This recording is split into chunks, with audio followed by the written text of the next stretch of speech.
अस्सलाम वालेकुम guys, welcome back to my YouTube channel. तो गाइस आज के व्लॉग में हम खाने जा रहे हैं केकड़ा फॉर द फर्स्ट टाइम। तो ये एक्सपीरियंस हमारा पहला होने वाला है और देखते हैं कि ये पहला होगा या आखिरी। तो इसका आइडिया मुझे मिला था एक कोरियन रील से। तो मैंने सोचा कि यार मतलब दिखने में भी अच्छा है और खा लेते हैं, क्योंकि इससे पहले मुझे नहीं पता था कि यार ये हलाल होता है।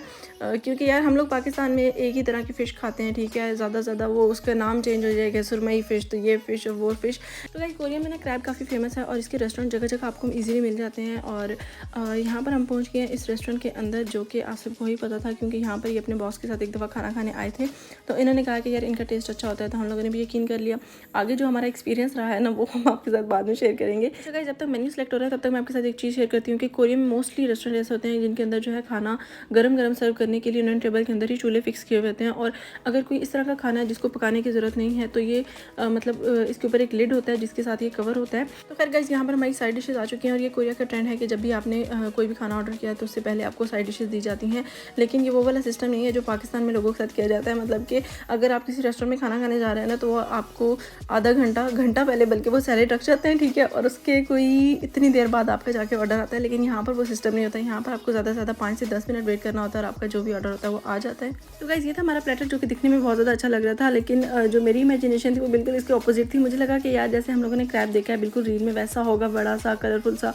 तो लेकिन जब ये सामने आया है, और उससे भी ज़्यादा शॉकिंग बात ये थी कि जब मैंने इसके अंदर ऑक्टोपस देखे हैं। मतलब कि गाइस इससे पहले ना ऑक्टोपस हो गया या इस तरह की जो भी फिशेज़ होती हैं टेढ़ी मेढ़ी, मतलब मैं इनको एज अ कीड़े मकोड़े ही कंसीडर करती थी। मुझे लगता था कि ये जो है ना कीड़े मकोड़े होते हैं और ये हमारे खाने की चीज़ें नहीं होती। ये चीज़ें जो है चाइनीज़ लोग या इस तरह के लोग खाते हैं। तो मैंने आसिफ को बोला कि ये आपने क्या मंगवा लिया है ना, क्योंकि मेन्यू इन्होंने नहीं सेलेक्ट किया था। अगर मेन्यू में कोई पिक्चर वगैरह होती, मतलब मोस्टली ऐसा होता है कि जो भी आप खाना ऑर्डर कर रहे हो सामने पिक्चर्स बनी हुई थी, आपको थोड़ा आइडिया हो जाता है कि यार इसके अंदर क्या क्या होगा। लेकिन यहाँ मसला ये था कि यहाँ पर सिर्फ लिखा हुआ था और हमने जो है ना इनको दे दिया कि आप सेलेक्ट करें। तो मैंने इनको बोला कि यार ये आपने क्या मंगवा लिया, हमने तो आपको कुछ और बोला था। तो ये कहते हैं नहीं ये वही है जो तुम लोगों ने बोला था। तो मैंने कहा इसमें हमें क्रैब तो नज़र आ नहीं रहा। तो इतने में इन्होंने मुझे ढूंढ के दिखाया एक, वो बिल्कुल लाइक बच्चा था केकड़े का कोई। मैंने कहा यार इसमें हम खाएंगे क्या ना। तो गाइस अपने आप को डिफेंड करने के लिए उन्होंने केकड़ा ढूंढ ही निकाला और जो है ना खुद को डिफेंड कर लिया कि नहीं मैंने तो वही ऑर्डर किया जो तुम लोगों ने बोला था। तो खैर इनका निकनेम उस्ताद है, तो ये उस्तादी करने में बहुत माहिर है। बट खैर यहाँ पर बच्चों के लिए फ़िश मंगाई गई थी, तो हम लोगों ने थोड़ी सी वही खा के गुजारा की। पर मैंने कहा यार अब हम लोगों ने सबसे ज़्यादा शोर डाला हुआ था तो हमें खानी तो पड़ेगी। अब मेरा भाई ना मतलब बेचारा खाई जा रहा, उनको बिल्कुल पसंद नहीं आ रही थी। लेकिन क्योंकि सबसे ज़्यादा जो इस चीज़ के लिए इंसिस्ट किया था वो मैंने और मेरे भाई ने किया था कि नहीं हम लोग खा लेंगे, आप मंगवाएं। तो खैर गाइस अल्लाह करके मैंने अपनी प्लेट में थोड़ा सा डाला कि यार खा के ट्राई करते हैं कि अब तक मतलब अच्छा हो, इतना बुरा ना हो। लेकिन मैंने जब इसको उठाया ना तो मुझे समझ नहीं आ रही थी कि यार इसमें से मैं क्या खाऊं। तो उसके बाद मैंने भाई इस सारे को लपेटा और डस्टबिन में डाला, क्योंकि जो हमने ट्राई किया था ना वही काफ़ी है। और बस तौबा कर लिया इसके बाद से हमने। तो खैर गाइस ये था हमारा एक्सपीरियंस जो कि काफ़ी बुरा गुजरा है। तो नेक्स्ट टाइम हो सकता है कि इससे अच्छा ऑर्डर करें कुछ। तो यहाँ पर हम लेने जा रहे हैं अपना वीकली सामान, क्योंकि गाइस आज हमारी लास्ट छुट्टी। और जब भी मैं वीकली सामान लेती हूँ ना तो मैं तो बाकायदा यहाँ पर लिस्ट के साथ आती हूँ, क्योंकि मुझे पता होता है कि यार अगर वीकडेज़ में कोई चीज़ शॉर्ट होगी ना तो मुझे पूरा वीक उसके लिए इंतज़ार करना पड़ेगा।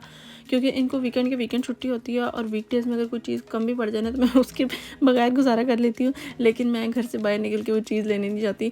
इवन कि मेरे हस्बैंड कहते हैं कि यार हम कौन सा गाँव में रह रहे हैं, मतलब यहाँ पर आसपास हर चीज़ मिल जाती है। इवन कि गाइस ये सारी चीज़ें हमारे घर से जो है ना 5 से 10 मिनट के वॉकिंग डिस्टेंस पे है, लेकिन मैं फिर भी नहीं जाती। उसका रीज़न ये है कि मतलब जो कोरियंस है ना वो थोड़े से फ्रेंडली नेचर के होते हैं। मतलब स्पेशली इनकी जो एजेड औरतें होती हैं उनका बड़ा दिल होता है कि वो हमारे साथ बात करें, बच्चों के साथ बात करें। लेकिन ना मुझे लैंग्वेज आती है ना उनको हमारी समझ आ रही होती है। तो वो फिर बस ऐसे मतलब ना मैं उनसे ऐसे जान छुड़ा सकती हूँ, ठीक है, क्योंकि वो भी ज़रा एक मतलब बुरा इंप्रेशन जाता है। और ना मैं उनसे बात कर सकती हूँ। तो इस वजह से मैं कहती हूँ कि यार घर पे ही ज़रा बंदा रेस्ट करे वो ज़्यादा बेहतर है।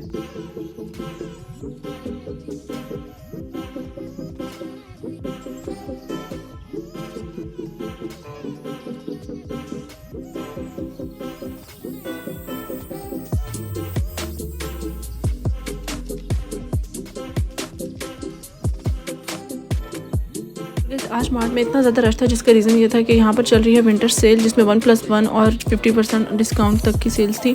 तो बहुत ज़्यादा रश था और हम लोगों ने भी अच्छा खासा टाइम यहाँ पे वेस्ट कर दिया। तो अब चलते हैं घर की तरफ।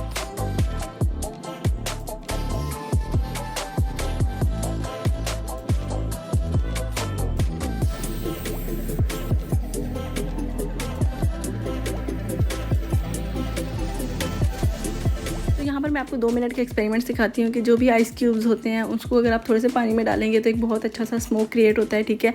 अगर आप बहुत अच्छी टिकटॉक बनाते हैं या एडिटिंग बहुत अच्छी आती है तो इसके साथ एक अच्छा सा आप ग्लास लें और काफ़ी अच्छे से तरीके से आप जो है ना एक अच्छी वीडियो शूट कर सकते हैं। अच्छा तो गाइस, आइसक्रीम से मुझे याद आया कि मैंने व्लॉग के एंड पे आपके साथ एक बहुत ही आसान आइसक्रीम की रेसिपी शेयर किया जो कि काफ़ी टेस्टी होती है। तो आपने वो बनानी है और फिर मुझे ज़रूर बताना है, और उसके लिए सिर्फ आपको 3 इंग्रेडिएंट की ज़रूरत होगी। तो व्लॉग को आपने एंड तक देखना है। अच्छा तो गाइस, यहाँ पर सारे काम ओके हो गए और अब मुझे करना है मतलब चीज़ों को असेंबल, जो सामान लाए हैं उसको अपनी अपनी जगह पर रखना है। अच्छा, मैं आपके साथ यहाँ पर एक बात शेयर करती हूँ कि जब आसिफ ये घर ले रहे थे और मतलब जो भी चीज़ वो लेते थे तो उसकी पिक्चर मुझे भेजते थे। तो जब उन्होंने इस रेफ्रिजरेटर की मुझे पिक्चर भेजी ना, तो मुझे ये था कि मैंने इनको बोला कि ये बहुत बढ़िया है, ये हमारी ज़रूरत की नहीं है, तो आप इसको स्किप कर दें।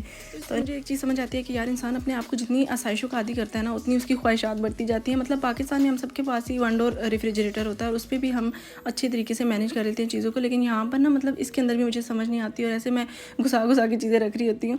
तो खैर, ये मैं आपको दिखा रही हूँ, ये है चाइनीज़ सॉल्ट और इसकी मुझे इतनी ज़्यादा खुशी है क्योंकि पाकिस्तान में एक टाइम पे ये इतना ज़्यादा फेमस था कि मतलब हर खाने के अंदर ये यूज़ होता था और उसके बाद ये बैन हो गया। और कोरिया में ये मुझे जब दिखा ना, तो मैंने कहा कि ये वही सॉल्ट है, लेकिन आपसे कह रही थी कि ये वो चीज़ नहीं है। तो ऐसा करो, तुम इसका पहले छोटा पैक ले लो, अगर तुम्हें क्लियर हो जाता है कि ये वही है तो फिर हम इसका नेक्स्ट जो है ना बड़ा पैक ले लेंगे। तो खैर गाइस, ये दही मैं आपको इसलिए दिखा रही हूँ क्योंकि ये मैंने खुद लगाया और ये बहुत अच्छा लगा और इसका टेस्ट भी बहुत ज़्यादा अच्छा था। और मैं ऑलमोस्ट जब से कोरिया आई हूँ मतलब कोशिश होती है कि यार घर में हम लोग दही लगाएं। तो इस तरह की चीज़ें जब मैं करती हूँ ना या मैं अपनी अम्मी के साथ शेयर करती हूँ तो वो बड़ा हैरान होती है कि भाई इतने बड़े बड़े काम जो है ना खुद से कर रही हो। तो लेकिन गाइस, एक चीज़ मैं आपके साथ शेयर करती हूँ, मतलब जो भी लोग पाकिस्तान से किसी और कंट्री में जाते हैं, स्पेशली किसी नॉन मुस्लिम कंट्री में जाते हैं, तो वहाँ जाकर जो अपनी चीज़ों की वैल्यू पता चलती है ना। जैसे कि अभी दही की बात करूँ ना, तो पाकिस्तान में मुझे लगता है कि बहुत कम ऐसे घर होंगे जो घर में दही लगाते होंगे। इवन कि मेरे अपने मामू के भैंसों का डेरा है, तो वहाँ पर हमें अपनी मर्ज़ी का खालिस दूध मिल जाता है, चाहे जितनी मर्ज़ी क्वांटिटी में चाहिए हो। लेकिन कभी भी हमने उससे मतलब दही लगाने का नहीं सोचा कि यार हम इससे घर में दही लगा लें या कुछ इस तरह से होता है। लेकिन क्योंकि पता होता है कि यार मतलब इजीली शॉप से मिल जाएगा तो इतनी मेहनत करने की ज़रूरत नहीं है। लेकिन कोरिया का ये इशू है ना कि मतलब यहाँ पर जो चीज़ों का टेस्ट होता है वो काफ़ी हमारे टेस्ट से चेंज होता है। मतलब कि इनका अगर ग्रीक योगर्ट भी यूज़ करो वो थोड़ा सा मीठा होगा, और यहाँ पर जो सबसे मेन चीज़ है मतलब जैसे कि लेज़ और इस तरह के स्नैक्स होते हैं वो भी मीठे होते हैं। तो गाइस, कोरिया में इस चीज़ का मुझे शदीद दुख है कि यार मतलब इनके स्नैक्स इतने मीठे होते हैं। मतलब जितना पछतावा मुझे इनके स्नैक्स लेने के बाद होता है ना, उतना शायद किसी चीज़ का भी नहीं है। मैं वो बंदी हूँ ना कि मतलब पाकिस्तान में जो सबसे स्पाइसी स्नैक्स होते हैं ना वो खाते हैं, जैसे कि ब्लैक कुरकुरे इतना मिस करती हूँ मैं यहाँ पर वो नहीं मिलते। तो खैर, ये चीज़ है कि जब भी इनके स्नैक्स लो ना, इवन के बाहर जो इनकी पैकिंग होती है उस पर अगर रेड चिली से आप धोखा खा जाए ना तो बिल्कुल मत लीजिएगा, क्योंकि वो लिखा वैसे होता है कितना हॉट और स्पाइसी, और बाहर उन्होंने चिली फ्लेक्स डाले हुए होते हैं और अंदर उसका जो ना बिल्कुल केचप वाला फ्लेवर होता है, जैसे मीठा। लेकिन गाइस, ये है कि हमें पाकिस्तानी शॉप से जो है ना अक्सर ऐसा होता है कि बाई चांस कोई चीज़ मिल जाए, जैसे पाकिस्तानी कोई स्नैक मिल जाए, लेज़ का कोई फ्लेवर अपनी मर्ज़ी से मिल जाए या ज़ीरा प्लस मिल जाते हैं। तो ये है कि वो आपकी लक पे डिपेंड करता है कि यार कौन सी चीज़ आ गई, बस जो आ गई वही आपको लेनी पड़ती है। मतलब ऐसे हम लोग चूज़ नहीं कर सकते। पाकिस्तान तो फिर पाकिस्तान है ना, मतलब अगर स्नैक्स में जाओ ना तो उसमें भी आपको इतनी वैरायटी मिल जाएगी, और ये वही टॉपिक है जिस पे मैं जो है ना 1 घंटा भी बोल सकती हूँ। तो खैर, इस टॉपिक को छोड़ते हैं और यहाँ पर जो है ना मैं ये आपको, तो गाइस जहाँ सवाल आता है हेल्दी चीज़ों का, तो वो जो है ना हमारी फ्रिज में ऐसे ही पड़ी रह जाती है। मतलब जब मैं पाकिस्तान से आई थी और ये हलवा जो पंजीरी टाइप है, ये मेरी अम्मी ने बना के भेजा था कि यार ये तुम लोग खाना, ये ज़रा मतलब हेल्दी है, और ये जब से आया आप देख सकते हैं कि हम लोग इसको कितना खाया है। तो गाइस, यहाँ पर मैं आपके साथ एक बनाना आइसक्रीम की रेसिपी शेयर करती हूँ जो कि मुझे मेरी फ्रेंड ने बताई थी। उसके लिए सिंपली आपने क्या करना है, आपने बनाना के क्यूब्स कर लेने हैं, उसको किसी एयर टाइट जार में आपने फ्रीज़ कर देना, और उसके बाद आपने 3 चीज़ें लेनी है। एक तो ये फ्रीज़ हुए बनाना, उसके बाद मिल्क, और उसके बाद चीनी, ठीक है। इन सब की आपने इतनी क्वांटिटी रखनी है कि एक थिक पेस्ट बन जाए। उसके बाद आपने दोबारा से एयर टाइट जार में इसको फ्रीज़ कर लेना है। लेकिन आपने एक चीज़ का ध्यान रखना है, आपने इसको रख के भूल नहीं जाना मेरी तरह, उससे क्या होगा कि ये सारे वेस्ट हो जाएंगे। आपने सिंपली क्या करना है, इसको थोड़ी देर फ्रीज़ करना है। जब ये फ्रीज़ हो जाए तो इसके अंदर सारे इंग्रेडिएंट जो मैंने आपको बताए हैं, प्लस अगर आपके पास क्रीम है तो आप क्रीम ऐड करके एक बहुत अच्छी आइसक्रीम बना सकते हैं। तो खैर, ये था मेरा छोटा सा व्लॉग। आई होप कि आप लोगों को पसंद आया होगा। मिलते हैं नेक्स्ट व्लॉग में। तो गाइस, जाते जाते एक और बात कि अगर आपने मेरा व्लॉग यहाँ तक देखा है तो आपने लाइक मस्ट करके जाना है। मिलते हैं नेक्स्ट व्लॉग में। आई होप कि इस व्लॉग को आपने एंजॉय किया हो। अल्लाह हाफिज़।